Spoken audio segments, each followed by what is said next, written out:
जय। प्रिया, तुम इन तीलियों के साथ क्या कर रही हो? मैं इन तीलियों की सहायता से अलग अलग तरह की आकृतियां बना रही हूँ। देखो, मैंने एक समांतर चतुर्भुज बनाया है। ये तो अच्छा है। क्या अब तुम एक त्रिभुज बना सकती हो? हाँ, मैं बना तो सकती हूँ, पर अब मेरे पास सिर्फ 2 तीलियां बची हैं। कोई समस्या नहीं, तुम अब भी एक त्रिभुज बना सकती हो। लेकिन कैसे? ये तीलियां मुझे दो। देखो, अब दोनों आकृतियों का आधार एक ही है। हाँ, यह तो बहुत आसान था। आओ, इस अध्याय में हम ऐसी ही और भी आकृतियों के बारे में जानते हैं। उद्देश्य। इस पाठ के अंत में आप निम्न करने में सक्षम हो जाएंगे। एक ही आधार पर तथा एक ही समांतर रेखाओं के बीच की आकृतियां बनाना। एक ही आधार पर तथा एक ही समांतर रेखाओं के बीच के समांतर चतुर्भुजों को समझना। एक ही आधार पर तथा एक ही समांतर रेखाओं के बीच के त्रिभुजों को समझना। समांतर चतुर्भुजों और त्रिभुजों के क्षेत्रफल से संबंधित प्रमेयों को सिद्ध करना। समांतर चतुर्भुजों और त्रिभुजों के क्षेत्रफल से संबंधित उदाहरणों को हल करना। परिभाषाएं। किसी भी समतल क्षेत्र के विस्तार अथवा उसकी माप को उस क्षेत्र का क्षेत्रफल कहते हैं। और क्या आप जानते हैं कि समतल क्षेत्र क्या है? किसी समतल का वह भाग जो किसी बंद आकृति के अंदर हो, वह उसी आकृति का समतल क्षेत्र कहलाता है। 2 सर्वांग सम आकृतियों के क्षेत्रफल समान होते हैं, लेकिन समान क्षेत्रफल वाली आकृतियां सर्वांग सम हों, यह आवश्यक नहीं है। किसी आकृति के क्षेत्रफल को AR से भी दर्शाया जा सकता है। उदाहरण के लिए, त्रिभुज ABC का क्षेत्रफल के स्थान पर AR ABC भी लिखा जा सकता है। एक ही आधार पर बनी आकृतियां। इस आकृति की ओर देखिए। यहां 2 आकृतियां हैं, एक आयत ABCD और एक समांतर चतुर्भुज CDEF। अब हम देख सकते हैं कि दोनों आकृतियों में आधार CD उभयनिष्ठ है। ठीक इसी तरह इस आकृति में त्रिभुज ABC और त्रिभुज BCD एक ही आधार BC पर स्थित हैं। अब इस आकृति को देखें। इसमें एक त्रिभुज ECD और एक समांतर चतुर्भुज ABCD दोनों एक आधार यानी CD पर स्थित हैं। एक आधार और एक ही समांतर रेखाओं के बीच की आकृतियां। अब इस आकृति की ओर देखें। हम देख सकते हैं कि समांतर चतुर्भुज ABEC तथा समांतर चतुर्भुज ABFD में आधार AB उभयनिष्ठ है। साथ ही समांतर चतुर्भुज ABEC के शीर्ष C और E जो भुजा AB के सम्मुख हैं तथा समांतर चतुर्भुज ABFD के शीर्ष D और F जो भुजा AB के सम्मुख हैं, एक ही भुजा CF पर हैं जो AB के सम्मुख है। इसलिए हम कह सकते हैं कि दोनों समांतर चतुर्भुज एक ही आधार AB पर तथा एक ही समांतर रेखाओं AB तथा CF के बीच स्थित हैं। ठीक इसी तरह इस चित्र में ADB तथा ACB दोनों त्रिभुज एक ही आधार AB पर तथा एक ही समांतर रेखाओं AB तथा DC के बीच स्थित हैं। इसलिए 2 आकृतियां यदि एक ही आधार पर स्थित हैं और उभयनिष्ठ आधार के सम्मुख स्थित उनके शीर्ष एक ऐसी रेखा पर स्थित हैं जो आधार के समांतर हैं, तो वो आकृतियां एक ही आधार और एक ही समांतर रेखाओं के बीच की आकृतियां कहलाएंगी। एक ही आधार और एक ही समांतर रेखाओं के बीच स्थित समांतर चतुर्भुज। प्रमेय। एक ही आधार और एक ही समांतर रेखाओं के बीच स्थित समांतर चतुर्भुजों के क्षेत्रफल समान होते हैं। आइए इस प्रमेय को सिद्ध करें। दिया गया है दो समांतर चतुर्भुज ABEC और ABFD जो एक ही आधार AB तथा एक समांतर रेखाओं AB और CF के बीच स्थित हैं। हमें यह सिद्ध करना है कि ABEC का क्षेत्रफल बराबर है ABFD के क्षेत्रफल के। त्रिभुज ADC और त्रिभुज BEF में कोण ACD बराबर है कोण BEF के, क्योंकि ये समांतर रेखाओं AC सर्वांगसम BE तथा त्रियक रेखा CF के संगत कोण हैं। इसे समीकरण 1 से चिन्हित कीजिए। कोण ADC बराबर है कोण BFE के, क्योंकि ये समांतर रेखाओं AD सर्वांगसम BF तथा त्रियक रेखा CF के संगत कोण हैं। इसे समीकरण 2 से चिन्हित कीजिए। इसलिए त्रिभुज के कोण योग गुण के अनुसार कोण CAD बराबर है कोण EBF के। इसे समीकरण 3 से चिन्हित कीजिए। साथ ही AC बराबर है BE के। ये समांतर चतुर्भुज ABEC की सम्मुख भुजाएं हैं। इसे समीकरण 4 से चिन्हित कीजिए।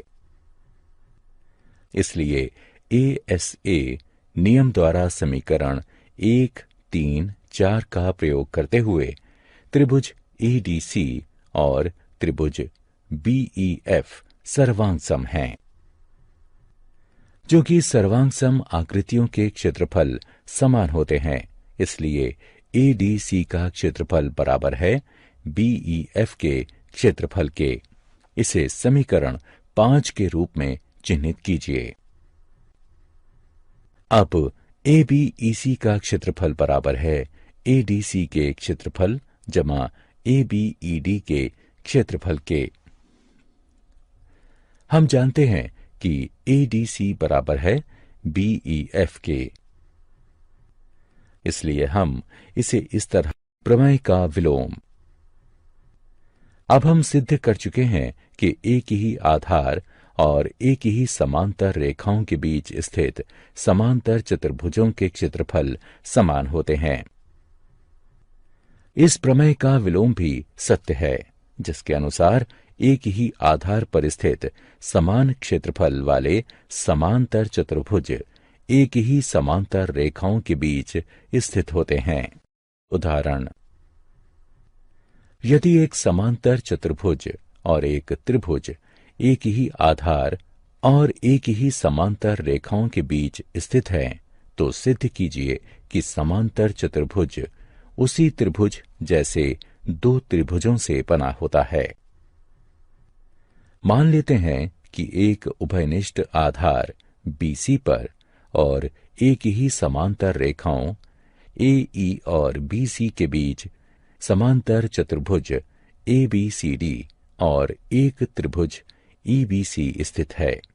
अब सिद्ध करते हैं कि समांतर चतुर्भुज ABCD त्रिभुज EBC जैसे दो त्रिभुजों से बना है। रचना, रेखा AC खींचिए। चूंकि विकर्ण AC समांतर चतुर्भुज को दो बराबर भागों में बांट रही है, इसलिए समांतर चतुर्भुज ABCD त्रिभुज ABC से दुगना है। किंतु त्रिभुज ABC और EBC एक ही आधार BC और एक ही समांतर रेखाओं AE और BC के बीच स्थित हैं, इसलिए वह दोनों समान हैं। इसलिए समांतर चतुर्भुज ABCD त्रिभुज EBC जैसे दो त्रिभुजों से बना है। इति सिद्धम। एक समलंब ABCD है जिसमें AB सर्वांग सम है DC के। विकर्ण AC और BD एक दूसरे को O पर काटते हैं। सिद्ध कीजिए कि त्रिभुज AOD का क्षेत्रफल त्रिभुज BOC के क्षेत्रफल के बराबर है। हल। यह देखा जा सकता है कि त्रिभुज DAC और त्रिभुज DBC एक ही आधार DC पर और एक ही समांतर रेखाओं AB और CD के बीच स्थित हैं। इसलिए त्रिभुज DAC का क्षेत्रफल बराबर है त्रिभुज DBC के क्षेत्रफल के। अर्थात त्रिभुज DAC का क्षेत्रफल घटा त्रिभुज DOC का क्षेत्रफल बराबर त्रिभुज DBC का क्षेत्रफल घटा त्रिभुज DOC का क्षेत्रफल। और इस प्रकार त्रिभुज AOD का क्षेत्रफल त्रिभुज BOC के क्षेत्रफल के बराबर है। एक ही आधार तथा एक ही समांतर रेखाओं के बीच स्थित त्रिभुज। प्रमेय। एक ही आधार या बराबर आधारों और एक ही समांतर रेखाओं के बीच स्थित त्रिभुजों के क्षेत्रफल समान होते हैं। दिया गया है एक ही आधार BC और एक ही समांतर रेखाओं BC तथा AD के बीच स्थित दो त्रिभुज ABC और DBC हैं। सिद्ध करना है त्रिभुज ABC का क्षेत्रफल बराबर है त्रिभुज DBC के क्षेत्रफल के। रचना। B से होते हुए CA के समांतर E पर बनी DA को काटती हुई BE खींचिए और C से होते हुए BD के समांतर F पर बनी AD को काटती हुई CF रेखा खींचिए। उत्पत्ति। निर्माण के अनुसार हमारे पास दो समांतर रेखाएं BE और CA हैं और BC EA के समांतर है। ये हमें दिया गया है। इसलिए चतुर्भुज BCAE एक समांतर चतुर्भुज है। ठीक इसी तरह BCFD भी एक समांतर चतुर्भुज है। अब समांतर चतुर्भुज BCAE तथा समांतर चतुर्भुज BCFD एक ही आधार BC तथा एक ही समांतर रेखाओं BC तथा AD के बीच स्थित हैं। इसलिए समांतर चतुर्भुज BCAE का क्षेत्रफल बराबर है समांतर चतुर्भुज BCFD के क्षेत्रफल के। इसे समीकरण 1 से चिन्हित कीजिए। हम जानते हैं कि समांतर चतुर्भुजों के विकर्ण उसे बराबर क्षेत्र वाले दो त्रिभुजों में बांट देते हैं। इसलिए त्रिभुज DBC का क्षेत्रफल बराबर होगा समांतर चतुर्भुज BCFD के क्षेत्रफल के आधे के। इसे समीकरण 2 से चिन्हित कीजिए। और त्रिभुज ABC का क्षेत्रफल बराबर है समांतर चतुर्भुज BCAE के क्षेत्रफल के आधे के। इसे समीकरण 3 से चिन्हित कीजिए। अब समीकरण 1 से समांतर चतुर्भुज BCAE का क्षेत्रफल बराबर है समांतर चतुर्भुज BCFD के क्षेत्रफल के। उदाहरण। एक त्रिभुज ABC में E माध्यिका AD का मध्य बिंदु है। सिद्ध कीजिए कि त्रिभुज BED का क्षेत्रफल बराबर है 1/4 त्रिभुज ABC के क्षेत्रफल के। हल दिया गया है। एडी त्रिभुज एबीसी की माध्यिका है, इसलिए यह त्रिभुज एबीसी को बराबर क्षेत्रफल वाले दो त्रिभुजों में बांटेगा। इसलिए त्रिभुज एबीडी का क्षेत्रफल बराबर है त्रिभुज एसीडी के क्षेत्रफल के। इसके अनुसार त्रिभुज एबीडी का क्षेत्रफल बराबर है 1/2 त्रिभुज एबीसी के क्षेत्रफल के। इसे समीकरण 1 से चिन्हित करें। त्रिभुज एबीडी में एडी का मध्यबिंदु ई है, इसलिए बीई माध्यिका है। इसलिए त्रिभुज बीईडी का क्षेत्रफल बराबर है त्रिभुज एबीई के क्षेत्रफल के। अर्थात त्रिभुज बीईडी का क्षेत्रफल बराबर है 1/2 त्रिभुज एबीडी के क्षेत्रफल के। अर्थात समीकरण 1 के अनुसार त्रिभुज बीईडी का क्षेत्रफल बराबर है 1/2 गुणा 1/2 त्रिभुज एबीसी के क्षेत्रफल के, जिससे यह सिद्ध होता है कि त्रिभुज बीईडी का क्षेत्रफल बराबर है 1/4 त्रिभुज एबीसी के क्षेत्रफल के। सिद्ध करिए कि किसी समांतर चतुर्भुज के विकर्ण उसे बराबर क्षेत्रफल वाले 4 त्रिभुजों में विभाजित कर देते हैं। हल हम जानते हैं कि समांतर चतुर्भुज के विकर्ण एक दूसरे को समद्विभाजित करते हैं, इसलिए ओ एसी और बीडी का मध्य बिंदु है। त्रिभुज एबीसी में बीओ माध्यिका है, इसलिए यह इसे बराबर क्षेत्रफल वाले 2 त्रिभुजों में विभाजित करेगा। इसलिए त्रिभुज एओबी का क्षेत्रफल बराबर है त्रिभुज बीओसी के क्षेत्रफल के। इसे समीकरण 1 से चिन्हित करें। त्रिभुज बीसीडी में सीओ माध्यिका है, इसलिए त्रिभुज बीओसी का क्षेत्रफल बराबर है त्रिभुज सीओडी के क्षेत्रफल के। इसे समीकरण 2 से चिन्हित कीजिए। ठीक इसी तरह त्रिभुज सीओडी का क्षेत्रफल बराबर है त्रिभुज एओडी के क्षेत्रफल के। इसे समीकरण 3 से चिन्हित करें। समीकरण 1, 2 और 3 से हमें यह पता चलता है कि त्रिभुज एओबी का क्षेत्रफल बराबर है त्रिभुज बीओसी के क्षेत्रफल के, जो कि बराबर है त्रिभुज सीओडी के क्षेत्रफल के, जो कि बराबर है त्रिभुज एओडी के क्षेत्रफल के। इसलिए यह सिद्ध हुआ कि किसी समांतर चतुर्भुज के विकर्ण उसे बराबर क्षेत्रफल वाले 4 त्रिभुजों में विभाजित कर देते हैं। क्या आप जानते हैं, सिकंदरिया के हीरोन 1 शताब्दी ईसा पूर्व ने त्रिभुज के क्षेत्रफल के सूत्र की खोज की थी। गणित के इतिहास में वह सबसे अधिक इसी सूत्र के कारण जाने जाते हैं, जिसका नाम उन्हीं के नाम पर है। सारांश। आइए हमने जो कुछ सीखा है उसे संक्षेप में दोहराएं।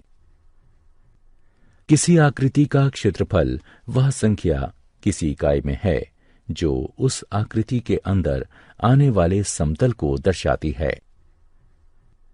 2 सर्वांग सम आकृतियों के क्षेत्रफल बराबर होते हैं, लेकिन इस कथन का विलोम भी सही हो ये आवश्यक नहीं है। 2 आकृतियां यदि एक ही आधार पर स्थित हैं और उभयनिष्ठ आधार के सम्मुख स्थित उनके शीर्ष एक ऐसी रेखा पर स्थित है जो आधार के समांतर हैं, तो वो आकृतियां एक ही आधार और एक ही समांतर रेखाओं के बीच की आकृतियां कहलाएंगी। एक ही आधार या बराबर आधारों और एक ही समांतर रेखाओं के बीच स्थित समांतर चतुर्भुजों के क्षेत्रफल बराबर होते हैं। एक ही आधार या बराबर आधारों पर स्थित समान क्षेत्रफल वाले समांतर चतुर्भुज एक ही समांतर रेखाओं के बीच स्थित होते हैं। एक ही आधार या बराबर आधारों और एक ही समांतर रेखाओं के बीच स्थित त्रिभुजों के क्षेत्रफल समान होते हैं। किसी त्रिभुज का क्षेत्रफल उसके आधार और लंब के गुणनफल का आधा होता है। एक ही आधार या बराबर आधारों पर स्थित समान क्षेत्रफल वाले त्रिभुज एक ही समांतर रेखाओं के बीच स्थित होते हैं। एक त्रिभुज की माध्यिका उसे बराबर क्षेत्रफल वाले दो त्रिभुजों में बांटती है। एक ही आधार या बराबर आधारों पर स्थित समान क्षेत्रफल वाले समांतर चतुर्भुज एक ही समांतर रेखाओं के बीच स्थित होते हैं।